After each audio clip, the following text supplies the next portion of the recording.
darah, ya, itu dinamakan amenorrhea.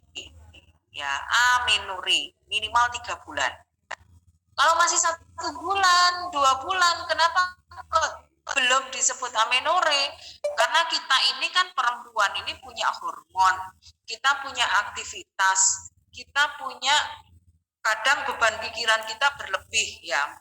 Jadi kalau masih 1 bulan tidak menstruasi, itu mungkin bisa saja karena ada pengaruh dari hormonal, pengaruh dari faktor makanan atau obat-obatan, pengaruh dari faktor psikis, ya, pikiran yang berlebih, beban pikiran yang berlebih, ataupun juga bisa karena faktor stres seperti pekerjaan yang berlebih dan lain sebagainya yang bisa mempengaruhi hormonal, ya, yang bisa mempengaruhi hormonal. Coba mungkin ada beberapa, kalau saya mau ujian gitu ya, mau ujian kan semua stres tuh ya, harus belajar, harus menambah jam begadang ya untuk belajar. Jadi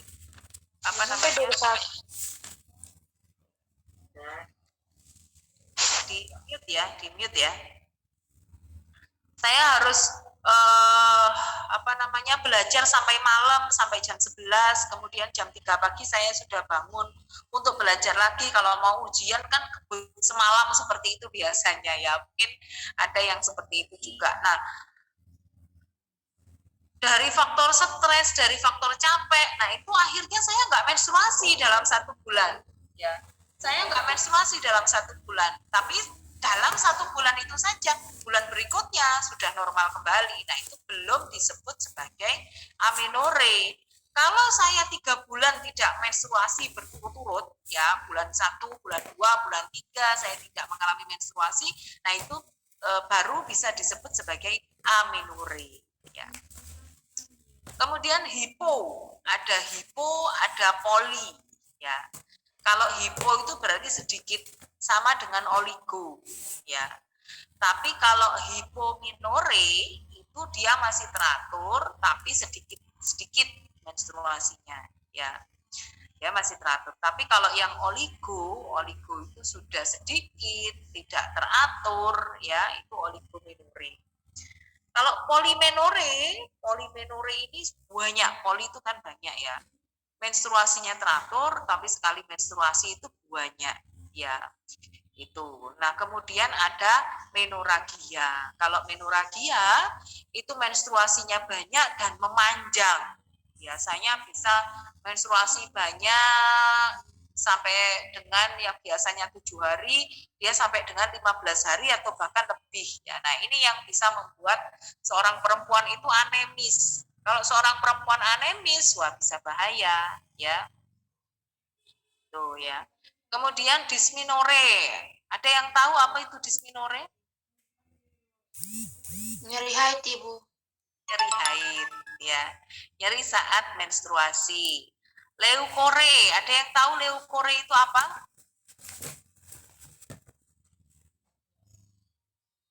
Leukorrhea itu menandakan bahwa ada infeksi yang ada di dalam sistem saluran reproduksi kita. Ya, leukorrhea itu biasanya ditandai dengan keluar cairan, bau berwarna hijau sampai kekuningan, ya. Kemudian biasanya ada rasa gatal apabila disertai dengan jamur, ya, ada rasa gatal, ya. Jadi leukorrhea itu sudah termasuk infeksi di saluran atau sistem reproduksi kita bagian dalam.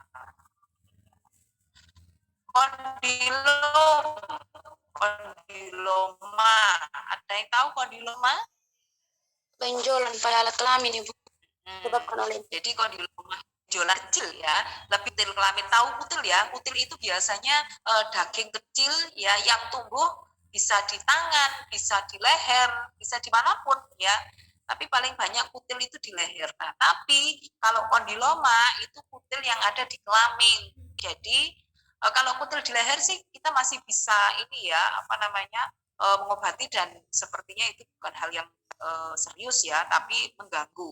Tapi kalau sudah kita berbicara kutil kelamin atau kondiloma, nah itu sudah merupakan atau sudah digolongkan menjadi penyakit menular seksual ya, kondiloma itu. Jadi harus segera ditangani.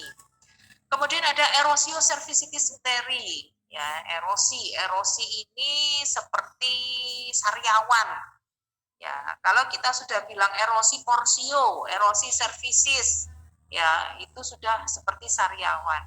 Kita ini kan sebenarnya punya dua mulut ya, mulut atas dan mulut bawah. Mulut atas adalah mulut yang kita buat makan ya, minum, itu mulut atas. Tapi kalau yang mulut bawah itu namanya porsio ya, atau mulut rahim. Nah, mulut rahim ini juga bisa sariawan sama seperti mulut atas kita. Nah, sariawan pada mulut yang bawah atau pada mulut rahim ini namanya erosi. Ya, sama putih-putih seperti itu sama ya. Dan itu banyak biasanya kita temui pada pasien-pasien yang menggunakan IUD. Tahu IUD ya? IUD itu alat kontrasepsi yang berbentuk T itu ya, yang dimasukkan ke dalam rahim, itu kan ada benangnya tuh. Nah, benang itu bisa menyebabkan gesekan benang pada porsio itu bisa menyebabkan erosi. Ataupun juga pada pasien-pasien yang mengalami penyakit menular seksual atau PMS. Nah, itu juga bisa mengalami yang namanya erosi ya, bisa erosi di porsio, bisa erosi di cervix ya, cervicis uteri dan lain sebagainya di daerah yang tertentu. Kemudian adenomiosis, adeno itu merupakan suatu ke arah keganasan ya, si A ya, tapi belum ke si A ya, namanya adeno itu ya. Kemudian fibroma itu dia berasal dari fibrinogen ya, yang awalnya itu bisa karena lemak ya, fibroma. Jadi membentuk suatu benjolan atau gumpalan yang isinya biasanya bisa cairan, bisa lemak ya, bisa jaringan ya, itu fibroid, fibroma. Lipoma juga sama, kalau lipoma sudah pasti lemak ya, lipid ya, tuh. Kemudian kista, ada beberapa hal yang perlu diluruskan ya. Jadi kista itu bisa di mana-mana, bukan hanya di rahim ya, kista ovarium, kista uteri ya, itu banyak ya, kista itu ada di mana-mana. Jadi artinya kista itu adalah kistik. Kistik itu adalah cairan ya.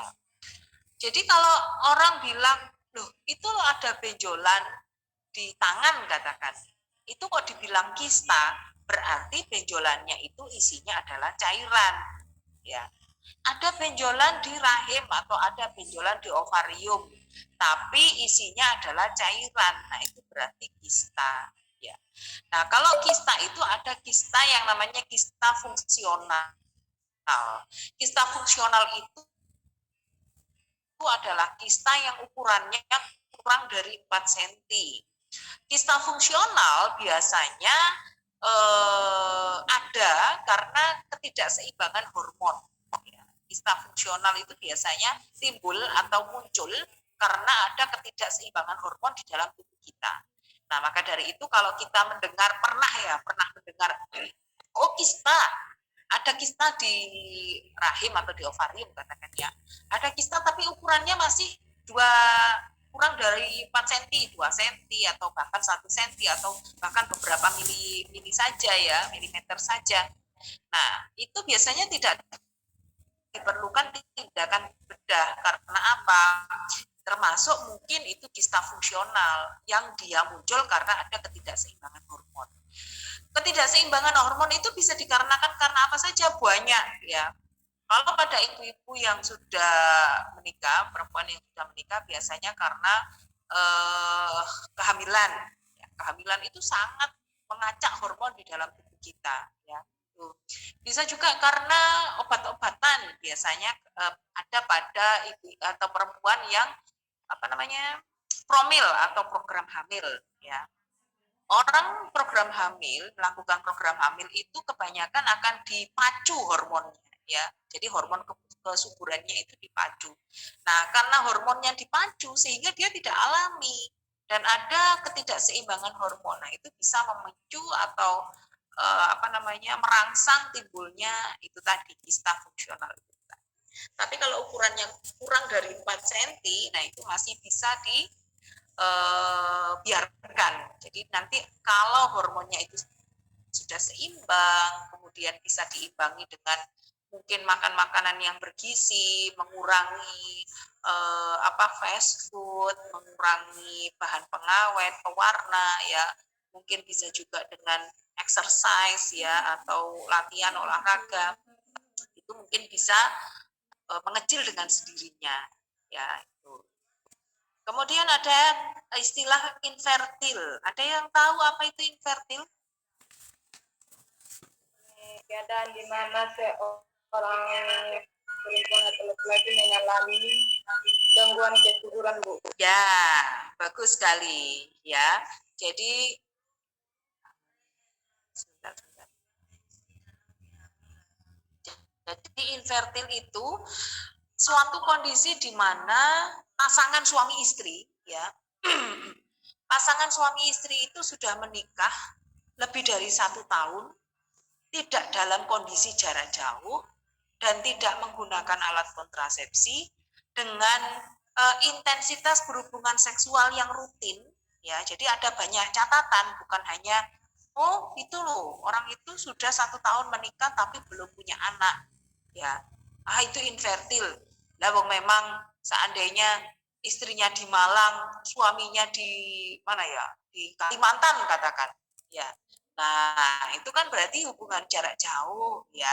Kalau memang satu tahun belum menikah, nah itu masih belum bisa dikatakan pasangan itu infertil, ya. Jadi kalau yang namanya, itu infertil itu, gitu. Nah, kalau infertil,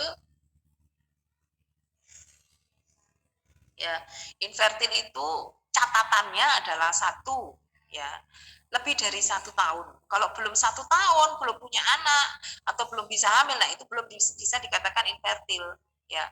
Kemudian tidak menggunakan alat kontrasepsi berbentuk apapun, baik itu kalender pun sekalian itu tidak boleh, ya.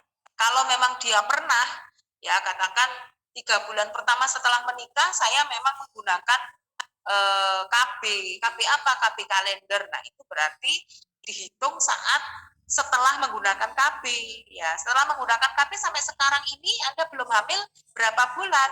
5 bulan. Nah, berarti belum bisa dikatakan infertil, ya. Kemudian tidak dalam kondisi jarak jauh dengan pasangan, ya. Dan kemudian tidak tidak mengkonsumsi obat-obatan ya berbentuk apapun dan rutin dalam melakukan hubungan seksual dengan pasangan, ya itu.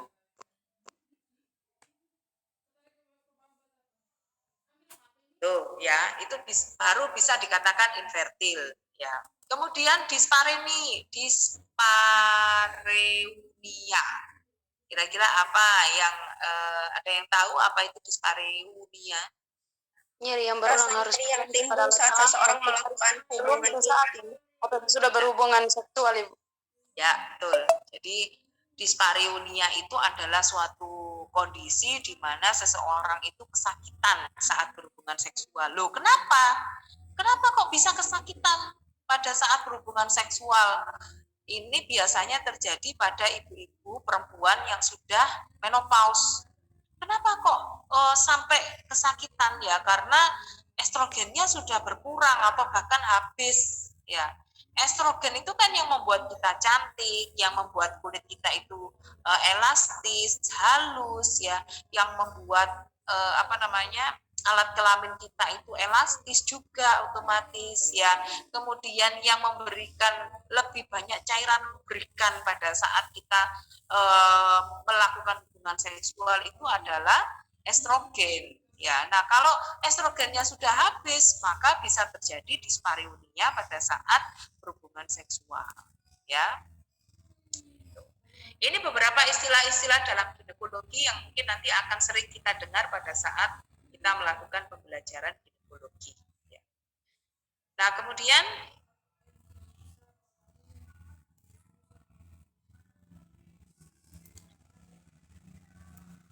nih, pemeriksaan ginekologi dan persiapan bedah. Ya. Loh, kenapa kok ada kata-kata bedah di sini, Bu? Ya, karena segala sesuatu yang berhubungan dengan ginekologi, dengan arah-arah, apalagi kita lihat istilah-istilah dalam ginekologi itu tadi, akan lebih banyak penanganannya dengan cara bedah, ya, dengan cara operasi.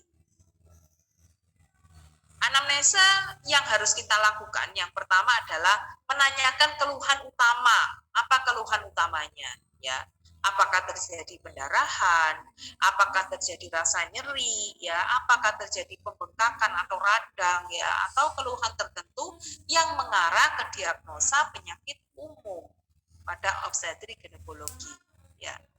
Apakah ibu sedang haid, apakah keluar sekret dari kemaluan di luar siklus haid, ya. Sekret itu kenapa kok dibilang sekret, kenapa kok tidak pendarahan saja? Sekret itu istilah di luar darah, ya, yang bisa keluar melalui kemaluan. Tuh, ya.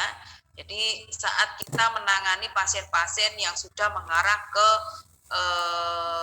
ranah ginekologi, ya, sudah ke dalam bidang ginekologi, ya.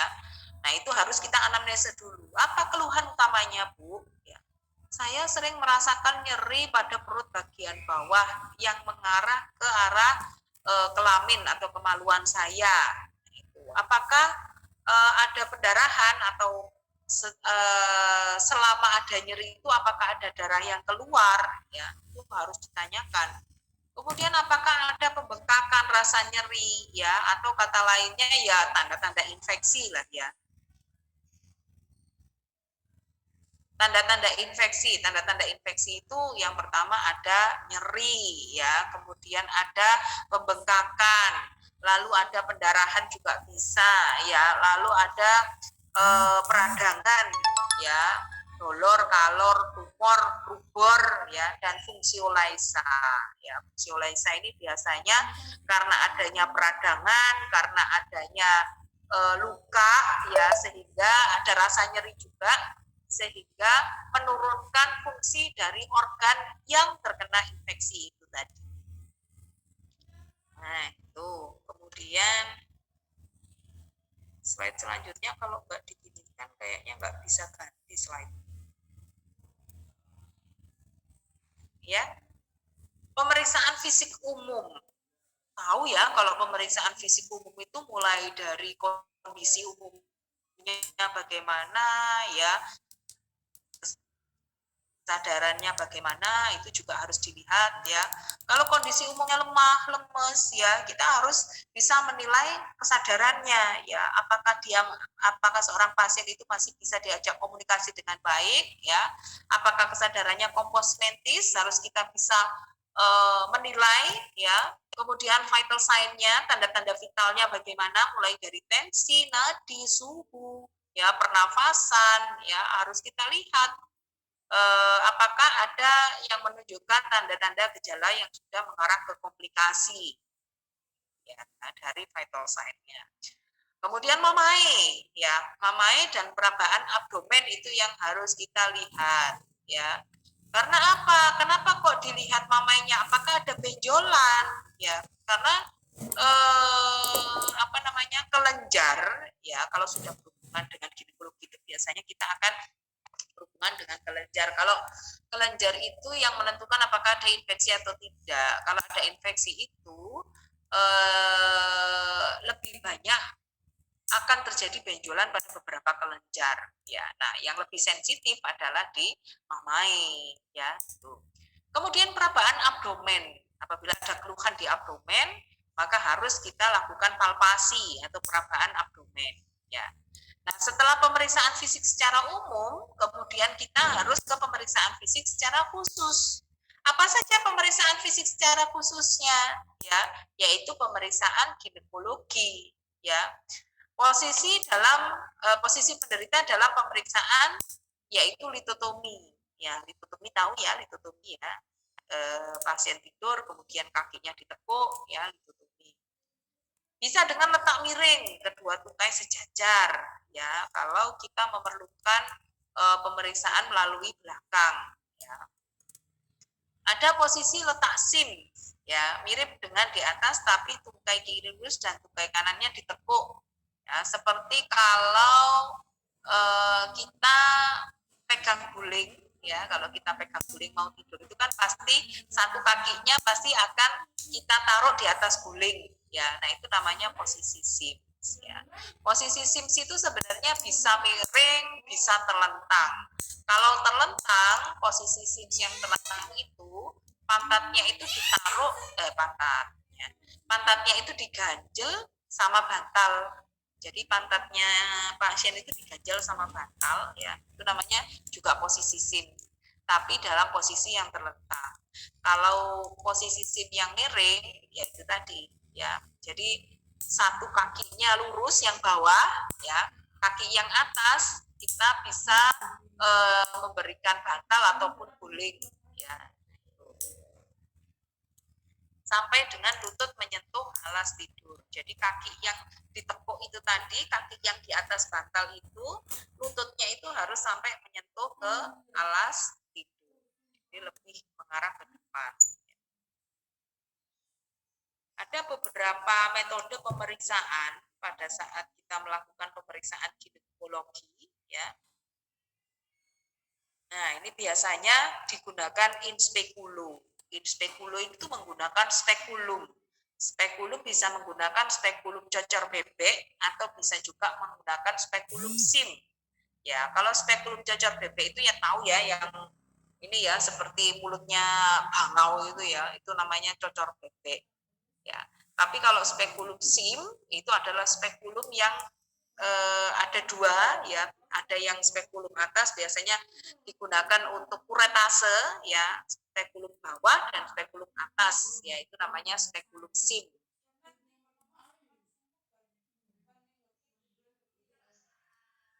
Spekulum sim ya. Kemudian ada istilah pemeriksaan vaginal touche ya. Vaginal touche itu VT, pemeriksaan dalam dengan memasukkan dua jari secara obstetri.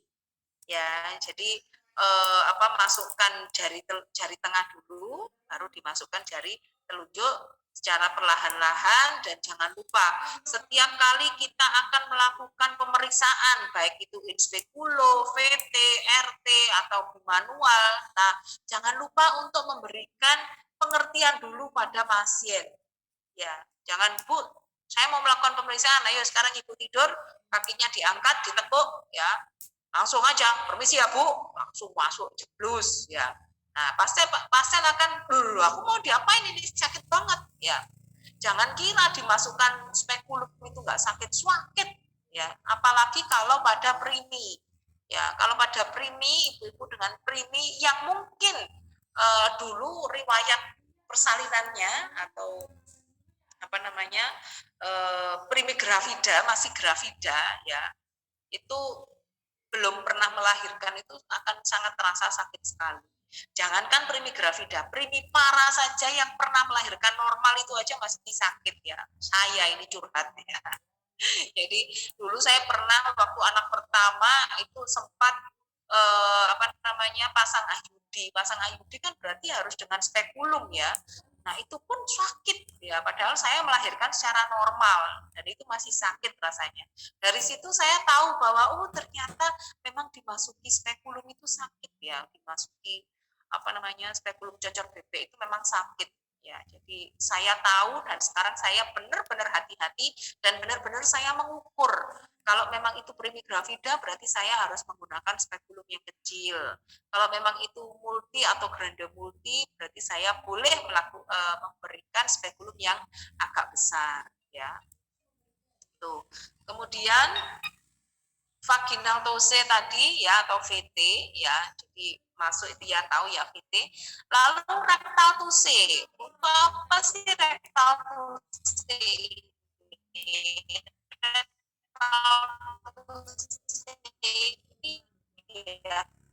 Biasanya kalau kita apa namanya ingin melihat apa namanya virginitas atau enggak itu dengan lakukan rectal tooth. Jadi dengan memasukkan jari tengah kita ya dengan pasien lalu kita tarik ke depan ya, memasukkan jari tengah ke anus atau ke dubur ya, kemudian kita tarik ke depan. Nah dari situ nanti kita bisa lihat apakah ada kerusakan pada himen ya atau selaput darah. Jadi nggak boleh kita lihat apalagi masih virgin atau masih diragukan virgin ya, kita masukkan tangan ke vagina itu nggak boleh. Jadi kita hanya boleh memasukkan jari kita ke rektal ya, itu rectal tooth ya. Ataupun juga bisa dilakukan rectal tooth pada pemeriksaan yang lain yang mengarah ke apa namanya untuk melihat apakah ada benjolan di sekitar anus ataupun untuk melihat benjolan yang mungkin bagian vagina tapi dia lebih mengarah ke anus, atau bisa dilakukan pada saat terjadi fistula. Fistula itu kondisi di mana ada lubang antara dua organ. Bisa juga loh ini kok ya jangan sampai ya ada pasien mungkin ya jangan sampai ya setiap kali BAB kok keluarnya melalui vagina. Nah itu kan namanya fistul ya, ada lubang di antara dua organ. Nah itu nanti dilihat dari rectal tooth. Oh iya ternyata ini loh ada lubang, mungkin karena terjadi infeksi atau apapun itu yang tidak kita ketahui penyebabnya, dan harus ada tindakan pembedahan untuk menutup lubang itu tadi. Nah itu bisa dilakukan rectal tooth ya. Kemudian pemeriksaan bimanual. Pemeriksaan bimanual ini pemeriksaan dengan jari ya, dengan seperti vaginatusi ya, tetapi bisa dilakukan untuk melihat apakah ada nyeri goyang. Biasanya apakah ada nyeri goyang porsio, apakah ada nyeri goyang di antara ini apa namanya, untuk melihat apakah ada infeksi radang panggul ya. Itu biasanya dilakukan pemeriksaan bimanual ya, dengan oke, ini kok nggak bisa.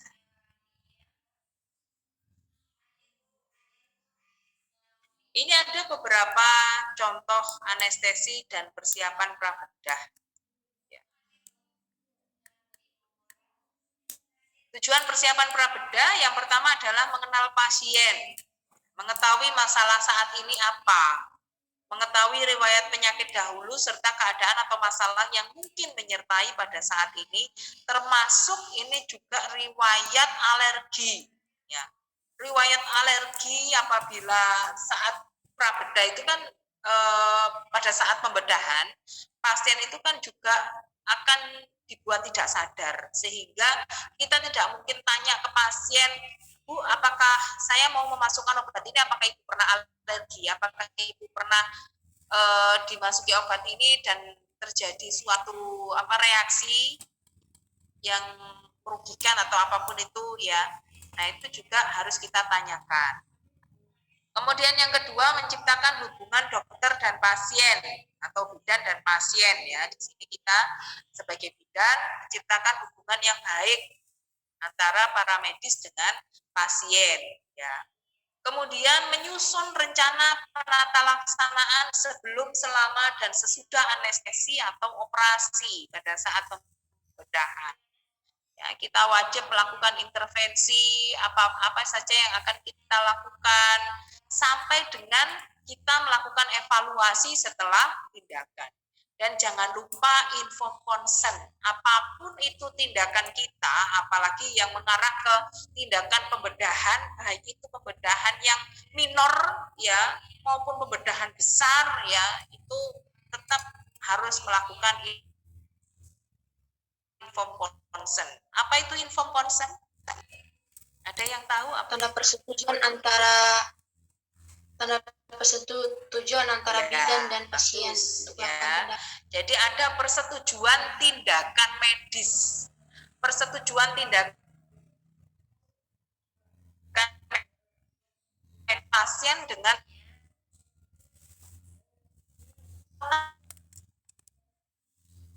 terjadi setelah apa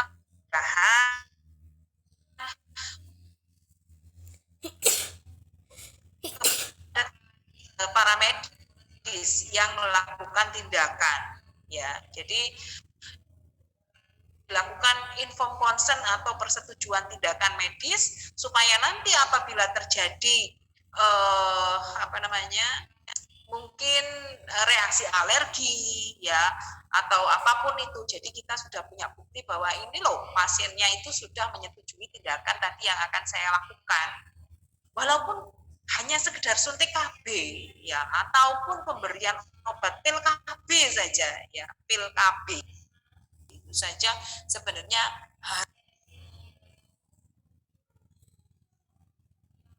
karena alergi atau tidak. Kemudian ibu dengan suami sudah setuju atau belum untuk ber-KB. Ini ibu sudah tanda tangan, ya. Dan ibu harus sudah mematuhi apapun itu yang sudah saya berikan, yang sudah saya sampaikan. Katakan, Bu, ibu minum KB-nya ini harus setiap hari loh ya. Tanda tangan, sudah tanda tangan. Iya, saya mengerti, tanda tangan, ya. Tapi ibunya kembali lagi, Bu Bidan, saya kok hamil. Loh, kenapa? Mana pil KB-nya? Ini pil KB-nya. Loh, harusnya sudah habis, ini kok masih ada 10.